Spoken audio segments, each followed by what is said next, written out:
The truth of the cause of pain, samadaya, in the Buddha's word states that pain and suffering come from our longing and attachment to the eternal. The Buddha taught that our longing for things to be permanent and our attachment to things, people, and ideas creates suffering in our lives. When we cling to things that are inherently impermanent, such as our possessions, our bodies, and our relationships, we create a sense of suffering because we are unable to accept that these things will eventually change or come to an end. This attachment and longing for the eternal creates an illusion of control and stability, and when this illusion is shattered by the reality of change and impermanence, we experience pain and suffering. To understand this idea more deeply, it may be helpful to reflect on our own experiences of attachment and longing.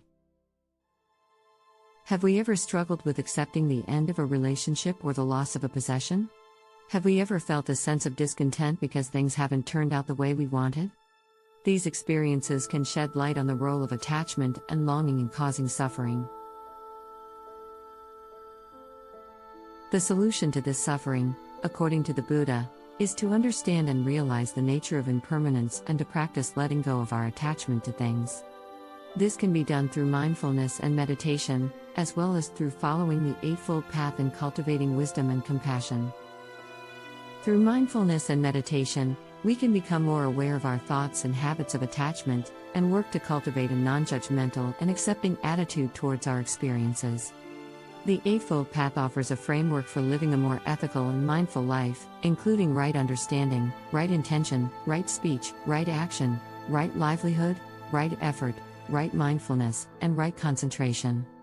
By cultivating wisdom and compassion, we can deepen our understanding of the nature of reality and find freedom from attachment and suffering.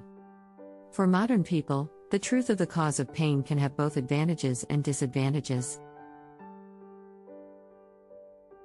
On the one hand, it can offer a deeper understanding of the nature of suffering and how it can be overcome. By recognizing the role of attachment and longing in causing suffering, people can work to cultivate wisdom and compassion and find a path to liberation from the cycle of pain and suffering. On the other hand, it can be difficult for some people to accept the idea of impermanence and to let go of attachment, especially if they have deeply ingrained habits and beliefs about the world. For some, the idea of impermanence and non-attachment can be unsettling or seem at odds with the modern focus on growth, accumulation, and control. It can also be difficult to apply these teachings in the midst of a fast-paced and demanding modern world. A good case of applying the truth of the cause of pain might involve someone who has struggled with anxiety and depression and who has found relief through practicing mindfulness and letting go of attachment. This person might experience a greater sense of peace and contentment as they come to accept the impermanence of things and find freedom from suffering.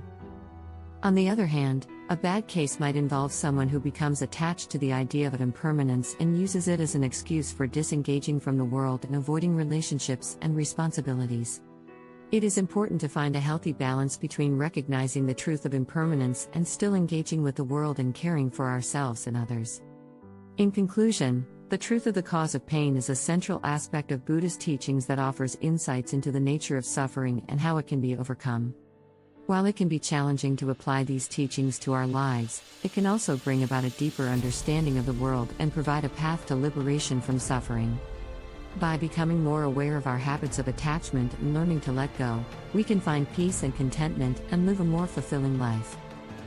However, it is important to approach these teachings with a spirit of openness and curiosity, and to avoid becoming attached to the ideas themselves. By finding a healthy balance, we can benefit from the teachings and continue to grow and evolve as individuals. Now empty your mind. Let go of everyone.